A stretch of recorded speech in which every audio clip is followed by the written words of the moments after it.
welcome to The View from the EBRD. My name is Stefanie Linhardt, Europe editor at The Banker, and I'm here with Anca Dana Dragu, the Finance Minister of Romania. Ms. Dragu, you've taken over as part of the government in November, and you will be in charge until the next elections in November 2016. Now, tell me, what are the targets for your government, for the Finance Ministry, until then? We have very clear targets. For the Ministry of Finance, we have the target of improving transparency, efficiency and collection, especially in having a better approach to the taxpayers. How is this going? Well, so far so good. In terms of transparency, we launched a database, a platform that includes the budgets of all public entities in the country. There are about 13,700 public entities,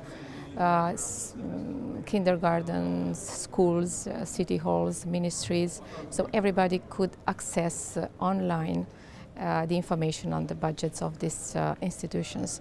This is a huge step for transparency, and we anticipate that the trust of the population, of taxpayers in general, will increase, so the relationship between the state, the Ministry of Finance and citizens is getting better and better.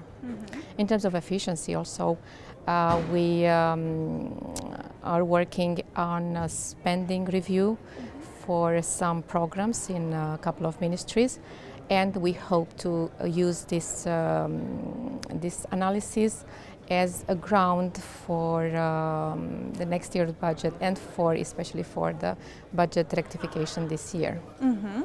Now let's talk about the economy a bit. Last year we had 3.7% growth. What's your expectations for 2016?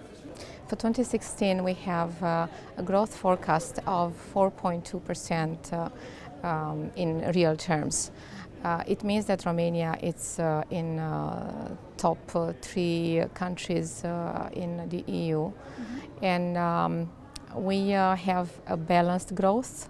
It's driven by exports, net exports, but also by consumption and investment. So domestic demand has recovered after the crisis. And for the years to come, we also expect growth of about 4%. And it's very important that during all these years and for the near term, we envisage an increase of potential output. Okay. One thing that's always interesting for us, because we talk about banks, is also the banking sector. And in some countries in the region, we've seen, in Hungary, we've seen a mandatory conversion of Swiss franc loans into local currency loans. Croatia's looking at it, Poland. Is there anything that you are planning on doing? Well, there are several discussions here and there, but I think there is some quiet in this area of Swiss francs, as the initial exposure was very small. Very good. Well, lastly, EU fund absorption. That's always a topic that's being mentioned when you talk about Romania and the EU. Now, the level has been low in the past.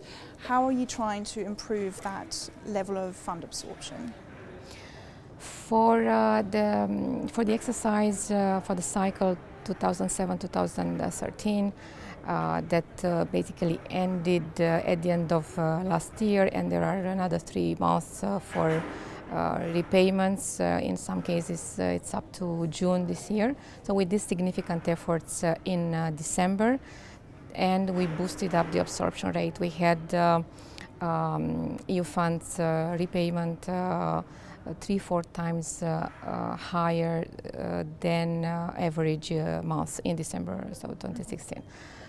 For this year, for the new exercise, we have a number of measures, but the most important I would mention here is the public procurement legislation. It's a strategy actually. It includes 4 important laws that were voted today by the Parliament.